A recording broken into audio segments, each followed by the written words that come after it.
안녕하세요, 시드맨입니다. 로이치에서 나온 게이밍 마우스를 소개할까 합니다. 어, 라프 V 프로 V900 마우스인데요. 양손잡이용으로 나온 마우스이고요. 보면은 이렇게 양쪽을 뒤에서 봤을 때 이렇게 모양이 양쪽 다 동일합니다. 오른손잡이 전용으로 나온 마우스도 있으면 좋을 것 같은 생각 드는데요. 이 마우스는 개인적으로는 양손 마우스는 그렇게 좋아하는 편은 아닌데요. 왜냐면 한 손에 최적화되어 있어야 좀 더 편하겠다고 생각하기 때문에. 근데 이 마우스는 양손잡이용임에도 불구하고 손이 꽤 편한 편입니다. 어, 양쪽 이렇게 들어가 있으면 이렇게 땄을 때 오른쪽에 있는 손가락이 놓이는 위치가 이렇게 좋지 않아서 불편한 느낌 드는데요. 그런데 이 마우스는 잡아보면은 이 뒷부분이 생각보다 길고 이 부분이 이렇게 생각보다 좀 넓습니다. 그래서 잡았을 때 그렇게 불편하지 않고 양손으로 잡을 수 있는 그 정도가 되고요. 저도 만져봤는데 이렇게 꽤 편합니다. 네. 약간 걔도 오른손 전용으로 또 있으면 좋겠다는 생각 분명히 들긴 들고요. 보면 이렇게 LED가 이제 왔다 갔다 하는데요. 빛이 좀 변하는데 이 부분의 색은 제가 임의로 변경해 놓을 수 있습니다. 보면은 이 상단에는 DPI 버튼이 있는데요. 이걸 누르면은 DPI가 단계가 조절됩니다. 4단계까지 최대 조정할 수 있고요.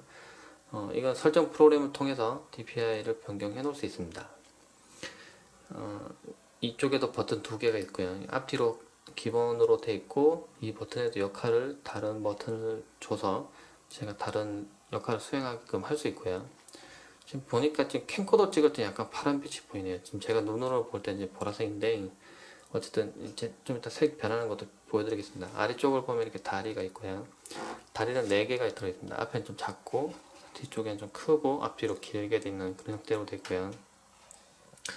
이쪽 부분에 그릴망을 붙여놓은 듯한 그런 느낌 되어 있고, 이 마우스는 단자도 USB 단자도 금도금 되어 있습니다. 금도금 되어 있고요.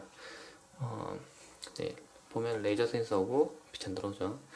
그리고 이 아래쪽에는 빛 들어오는 이 버튼이 하나 있는데 이게 모드를 변경하는 버튼입니다. 그래서 만약에 이 모드 버튼도 위에 있으면은 뭐 바로 변경할 수 있을 것 같은데 이게 아래쪽에 있어서 자주 변경하는 버튼이 아니라서 이렇게 둔 것 같습니다. 그래서 이 DPI 단계도 여러 개로 둘 수 있는데 예를 들어서 DPI 단계 4개라서 그 4개를 조정한다고 치면은 한 게임에서만 해도 4개를 다 쓸 수 있는데요. 만약 뭐 적용 모드 아니면 뭐 동경 모드 이렇게 나눠 쓸 수 있는데 근데 게임이 여러 개라고 치면은 또 그 게임별로 DPI 만약 또 따로 설정해야 된다고 하면 또 번거롭겠죠. 자주 설정을 바꾼다고 하면 번거로운데 아래쪽에 버튼을 눌러서 이렇게 모드를 바꿔서 이거는 뭐 어떤 게임용, 이건 어떨 때 일반용 이런 식으로 나눠 쓰면은 그 DPI 단계가 4단계니까 이 모드별로 해서 곱하기 하면 더 많은 단계의 DPI를 세분화해서 설정해 놓고 사용할 수 있습니다. 그래서 잘 활용하면은 꽤 유용할 거고요.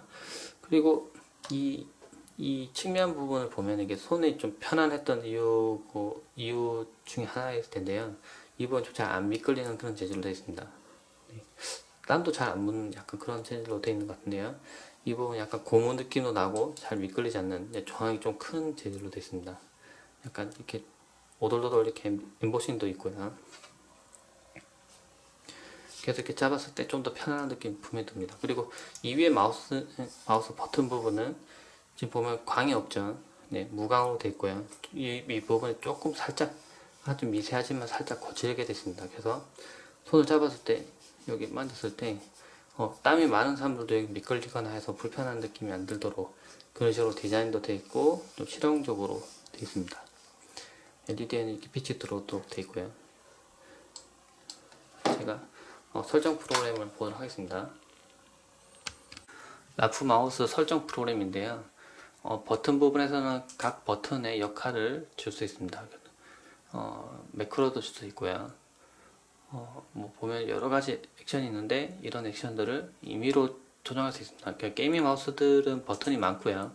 그 버튼마다 다른 역할을 줄 수 있기 때문에 꽤 유용한 겁니다. 그래서 측면에 있는 이런 버튼들도 만약 게임에서 반복적으로 입력되는 키가 있고 키보드에서 키를 입력하고 근데 그걸 다시 또 키보드 이렇게 입력하려면 불편합니다. 그래서 버튼 이거 하나 누르면은 그게 동작하게끔 하고 싶으면은 이 부분의 역할을 다른 매크로를 줘서 설정할 수 있습니다. 매크로는 이 뒤쪽에 있는 매크로 버튼에서 설정할 수 있고요. 좀 더 설명드리죠.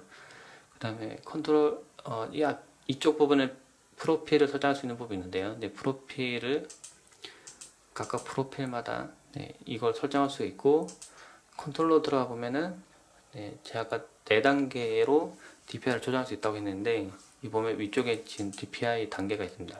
근데 너무 DPI 단계가 세분화되어 있어서 오히려 불편하신 분들도 있을 겁니다. 그래서 4단계를 뭐 2단계로 뭐 줄인다거나, DPI가 빠르게 느리게 2단계 정도만, 아니면 3단계로 조정한다거나, 아니면 자신은 좀 더 세분화돼서 단계 조정하고 싶다 하면 4단계까지도 가능하고요.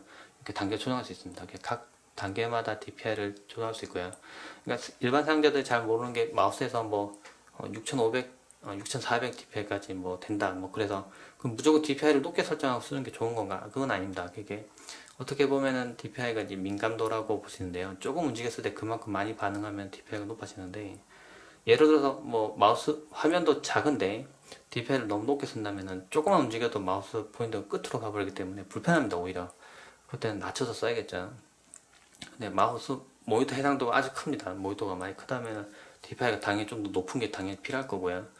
그리고 만약 게임을 하는데 스나이퍼 모드를 합니다. 그러면 마우스 포인터 정교하게 움직여야 될 텐데, 그럴 때는 또 DPI 좀 낮춰서 쓰는 게 좋고요. 또 반대로 돌격 같은 거 할 때는 또 DPI가 좀 적당히 조금 빨라야 편할 겁니다. 그래서 이걸 조절해 가면서 자신에게 어느 정도가 맞는지를 기억을 해두면 좋고요. 그걸 이 부분에 설정해 두면은 유용하게 사용할 수 있습니다. 그러면 레이저 디스턴스 컨트롤을 해서 이 부분 설정하는 부분도 있고요. 그리고 폴링 레이트 설정하는 부분이 있는데, 폴링 레이트는 컴퓨터하고 마우스가 서로 주고받는 신호의 횟수입니다. 그래서 125면 1초에 125번을 주고받는 거고요. 1000번이면 1초에 1000번을 주고받는 겁니다. 그래서 트래킹 능력이라고 하는데요. 폴링 레이트가 높으면은 당연히 마우스를 움직일 때 그만큼 미세하게 서로 설정하기 때문에 마우스 포인터가 부드럽게 움직이는 겁니다. 마우스 포인터 끝이 부드럽게 움직이는 거고, 제가 움직일 때. 125면은 이제 조금 거칠게 움직이겠죠.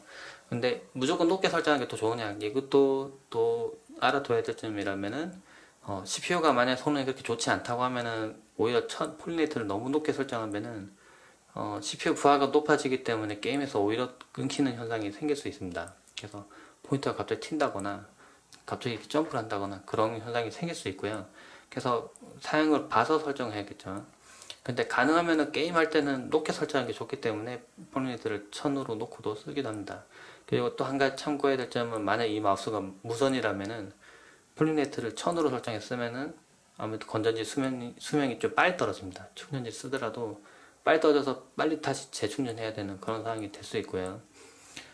신호위를 좀 낮게 준다면은 좀 배터리 좀 오래 쓰는 그런 상태 됩니다. 당연히 신호를 너무 많이 주고 받으니까 배터리 소모량이 많아지는 거고요.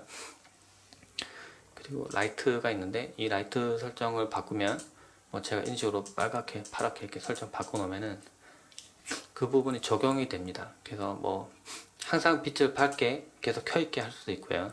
아니면 숨쉬기 모드를 해두면 밝아졌다가 어두워졌다 이렇게 할 수도 있고, 제가 설정해 놓고 APM 브레싱 모드로 해놓으면은 게임을 했을 때 만약에 게임에서 비트가 좀 빨라진다고 하면은 빛이 좀 깜빡이는 그런 형태로 보이다가, 제가 게임을 안 하고 있으면 이제 빛이 꺼지는 약간 그런 형태로 동작하도록 할 수 있습니다. 빛을 직접 선택해서 밝게 조정할 수 있고요. 근데 이렇게 정해진 색감만 써도 충분한 이유가 빛을 아주 옅은 하늘색에서 조금 더 짙게 해놓는다고 해서 그 두 개 구분될 정도로 사람 눈은 생각보다 이렇게 빛을 많이 구분하지 못해서 이게 확 눈에 안 들어옵니다. 그래서 이렇게 원색 계열로 선택하는 게 눈에 좀 잘 들어오고요. 나머지 색은 사실 해보면 좀 비슷하게 보입니다. 그래서 좀 그렇게 드라마틱하게 좀 보이지 않기 때문에 색은 여기 있는 것만 선택하셔도 꽤 충분하고요. 이거는 다른 LED 키보드도 마찬가지 내용입니다. 그리고 버튼에서 매크로 설정할 수 있었는데, 이 매크로 버튼을 누르고요. 매크로는 여러 개 지정해 놓고 앞에서 버튼에서 이제 그 매크로 선택해 주면 됩니다. 그래서 이제 뉴 매크로라고 해서 제가 지금 기록을 해놨는데요. 매크로 기록을 누르고 제 키보드 누르면은 기록이 됩니다. 그래서 기록을 해 놓고 그 버튼에서 만약 4번 버튼에 그 매크로 입력하고 싶으면 매크로에서, 만약 매크로 여러 개 선택해 놓으면 이렇게 여러 개 뜨겠죠. 그 중에 하나 선택하면 그게 매크로가 이 키와 연결이 됩니다. 그래서 이거 한 번만 누르면은 여기서 제가 입력을 했던 이 키 버튼 내용들이 한꺼번에 입력이 동시에 다 됩니다. 그래서 게임 하는 분들은 이 매크로를 자주 쓰는데요. 네, 그럴 때 유용하게 쓸 수 있는 그런 게 됩니다. 빛 변경되는 것만 보여드리죠. 지금 빨간색으로 나타났는데요. 지금 노란색으로 한번 바꿔보겠습니다. 노란색으로 변경을 하면은 지금 노랗게 변경됐죠. 그리고 다시 이제 자주색으로 한번 변경해보죠. 네, 지금 색이 또 변했죠. 지금 보면 지금 캠코더의 ISO를 좀 많이 높여놔서 지금 이게 잘 안 보일 수 있는데요. 다시 이제 녹색으로 변경해 보겠습니다. 네, 녹색으로 변경되죠. 이런 식으로 해서 제가 원하는 색깔로 제가 이 빛은 변경해 줄 수가 있습니다. 그래서 좀 마우스가 좀 뭔가 바뀌면은 좀 특이한 느낌 받게 되는데요. 그래서 빛을 변경해서 좀 더 특이한 느낌을 받을 수가 있습니다. 네, 궁금하신 점은 댓글로 남겨주시면 제가 답변 드리도록 하겠습니다. 네, 감사합니다.